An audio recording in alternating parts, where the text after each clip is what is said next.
sekalian yang kami hormati, kami dari panitia penyelenggara sangat berterima kasih dan bersyukur kepada Tuhan apabila sore hari ini kita berkesempatan untuk belajar satu topik yang menarik dan perlu kita pahami dan mengerti bersama-sama.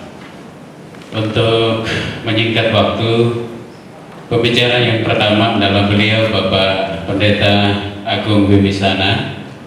Beliau adalah seorang hamba Tuhan. Dia seorang gembala sidang di Gereja Kristen Gloria di Bandung. Sekaligus beliau juga seorang dosen di beberapa perguruan tinggi teologi ya. Berkesempatan pada sore hari ini atau meluangkan waktunya untuk bersama-sama dengan kita yang juga akan membahas tema yang sama terkait dengan penyesatan gereja abad ke-21.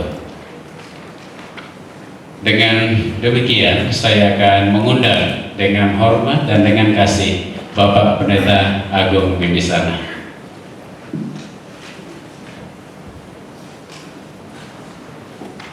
Iya, inilah orangnya, cukup santai, bersahabat, dan penuh kasih Bapak Ibu. Puji Tuhan.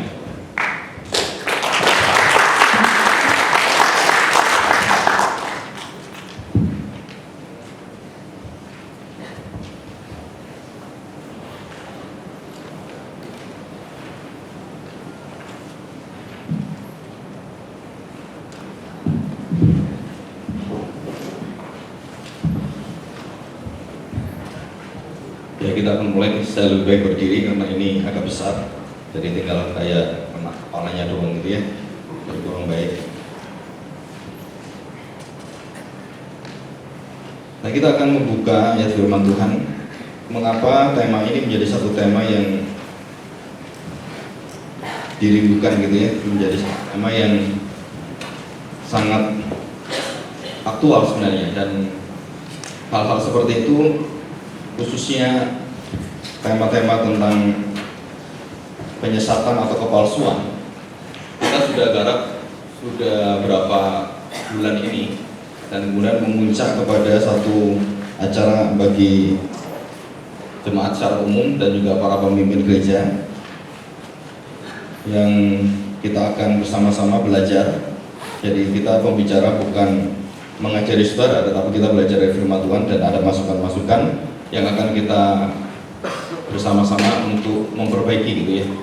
Jadi kita mau membuka diri dalam artian bahwa di sini di hadapan Tuhan, dalam tubuh Tuhan, tidak ada yang pendeta atau yang tidak sebenarnya. Jadi visi yang Tuhan berikan pada kita adalah kita semua adalah imamat rajani, dan itu yang kita kejar. Nah, saudara, itu ada beberapa hal yang penting sebelum saya memulai membaca Matius pasal 24 sebenarnya. Nanti jika ada suatu pertanyaan yang saudara ingin dijelaskan gitu ya, bisa dituliskan, ataupun kalau ada penasaran dan sesuatu yang mungkin tidak disampaikan atau tersampaikan di seminar ini, kita tiap bulan ada mengadakan seminar juga gitu ya, tetapi seminar yang khusus sebenarnya. Nah, nanti baru beberapa bulan, 2-3 bulan baru ada seminar besar. Nah, saya harapkan kita bisa bersama-sama belajar di sana, dan kita bisa membuka diri kita dan juga membuka hati kita. Ada wadahnya gitu ya.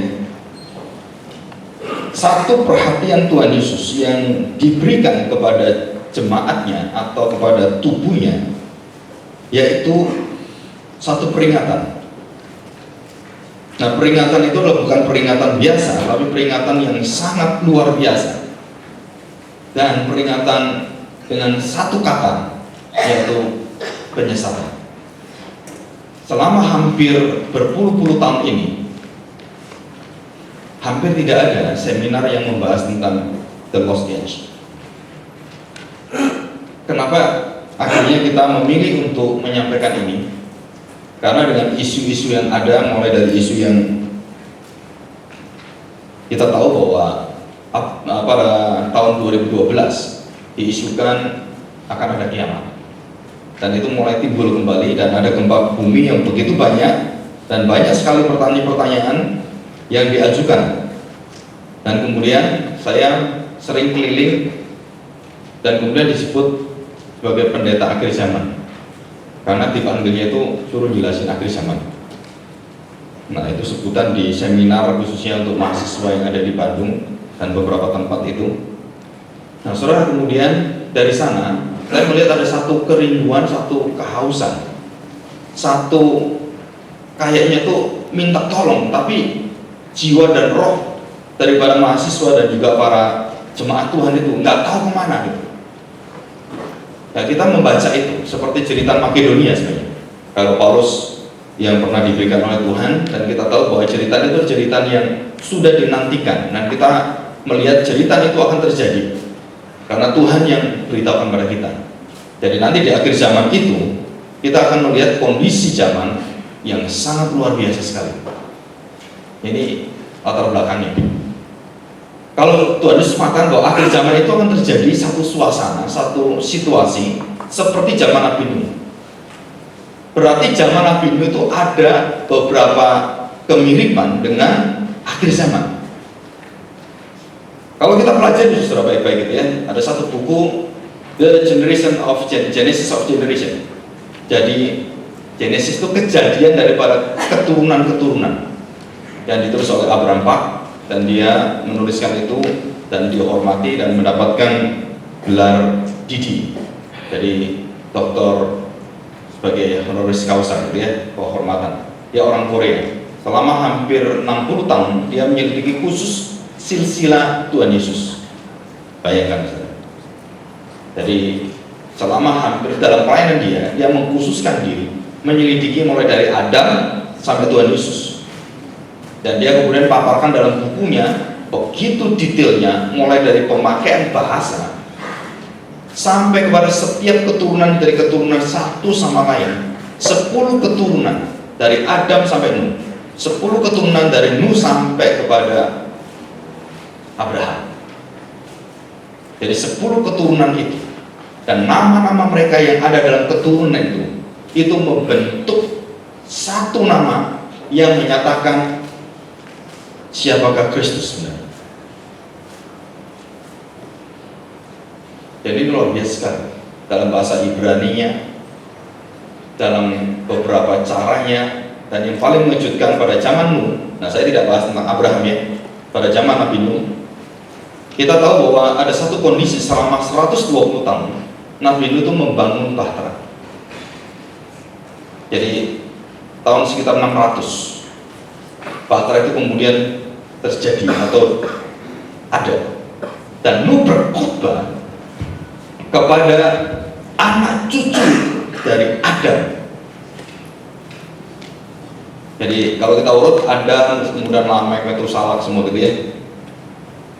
Jadi 4 keturunan, atau dikatakan kalau saya punya atas namanya papa, papa atas lagi namanya kakek, kakek atasnya lagi namanya buyut, buyut atasnya lagi namanya buyuten.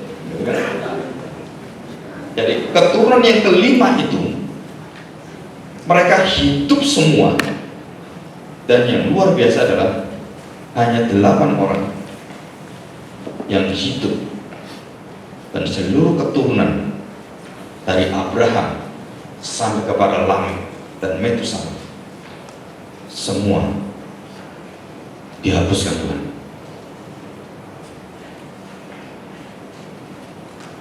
Setelah ini satu keprihatinan.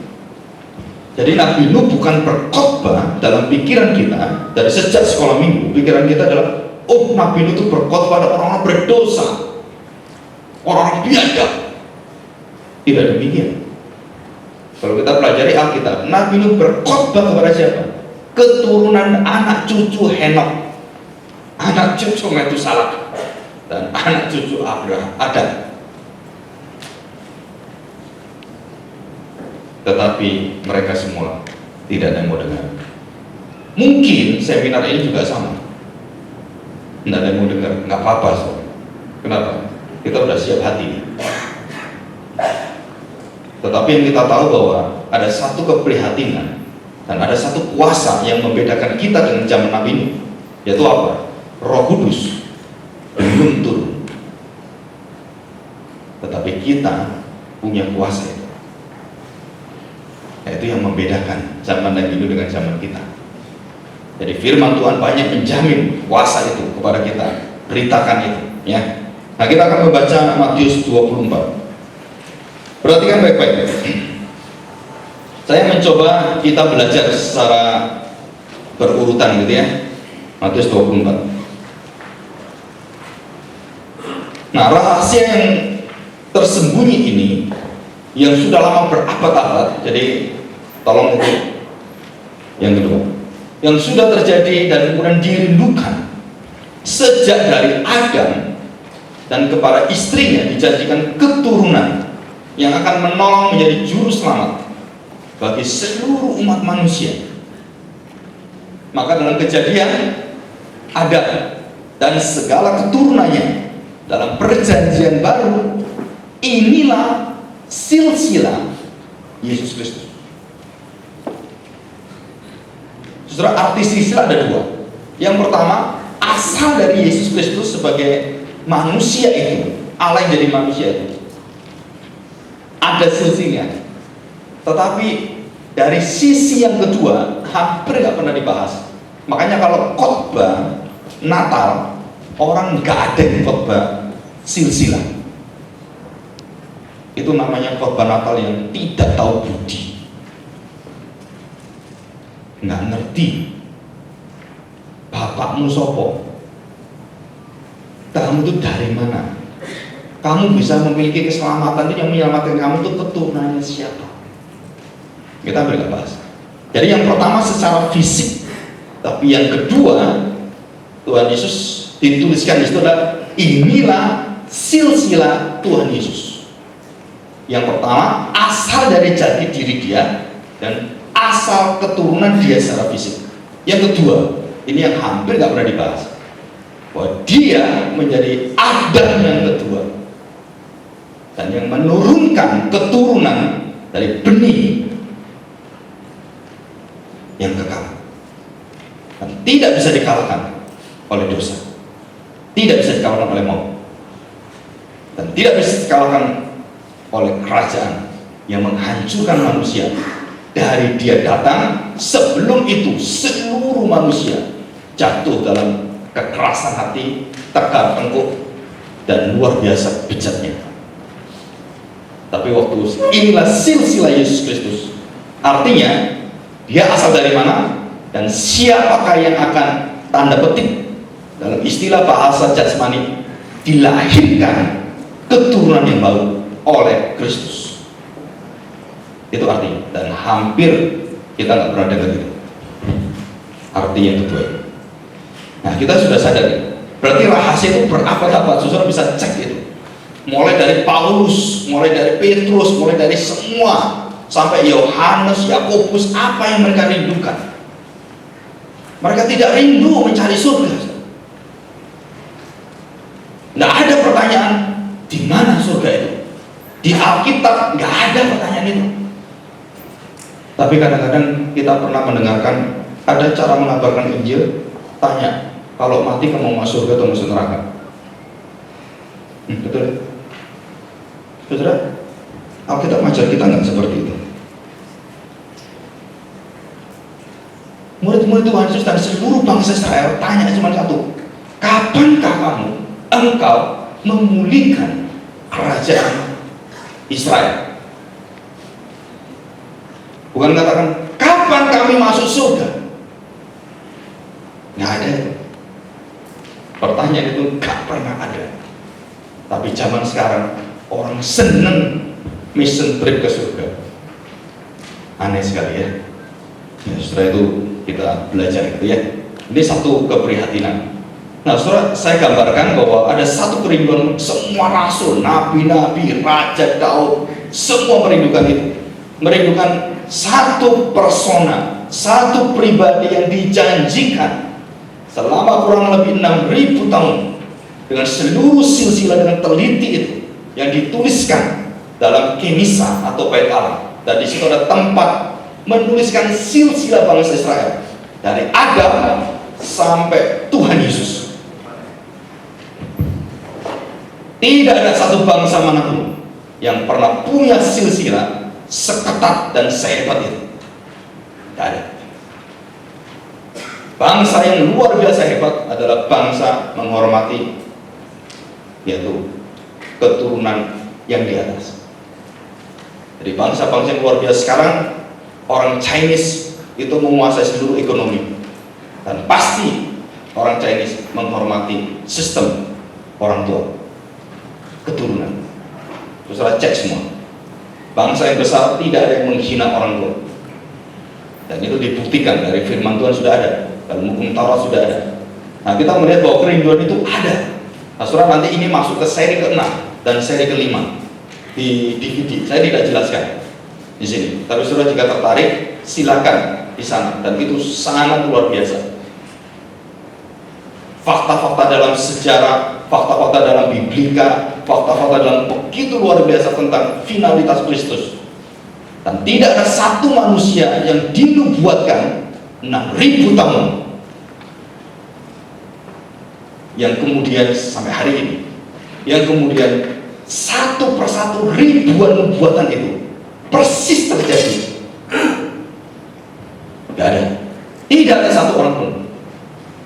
Misalnya cari pemimpin agama siapapun, nggak akan ada. Mulai dari bagaimana dia datang, bagaimana dia lahir, bagaimana dia mati, bagaimana dia datang kedua kali, bagaimana dia membawa apa, malaikat bagaimana, ada semua. Dan bukan teka-teki, tapi digenapi satu persatu dengan jelas. Nah, itulah yang mau kita beritakan. Itulah yang menjadikan semua manusia yang ada dan seluruh pemimpin-pemimpin dalam perjanjian lama itu merindukan ini, termasuk murid-murid, termasuk bapak-bapak gereja di seluruh muka bumi, dan termasuk saya harapkan bukan hanya saya, semua yang duduk di sini mau memuliakan Kristus sampai tuntas dalam hidup kita. Tidak ada pribadi yang lain yang pernah dibikinkan lagu, yang dipuja-puja, disembah. Saya ingin tanya, siapa yang pernah dipuja, disembah, dibikinkan atau bikinkan syair, berjuta-juta syair? Itu fakta sejarah, itu fakta yang nggak bisa engkau pungkiri bahwa dia adalah Allah kita. Nah ini ya. Oke, kita baca pasal 24 ayat 1 sampai ayat yang kedua dulu ya. Justru ini waktu yang sangat singkat gitu ya, makanya saya bersyukur Pak Stefri ini teman saya, teman sejak kecil, dan bahkan sebelum saya lahir saya sudah berteman dengan dia. Sebelum dunia ada, saya sudah satu teman dengan dia dalam satu kitab kehidupan. Nanti kalau nggak percaya tanya Pak Stefri ya, karena ada dalam Efesus pasal 1 ayat 3 dan 4 ya, puji Tuhan. Pasal 24 ayat 1, sesudah itu Yesus keluar dari bait Allah lalu pergi, maka datanglah murid-muridnya dan menunjuk kepada bangunan-bangunan bait Allah.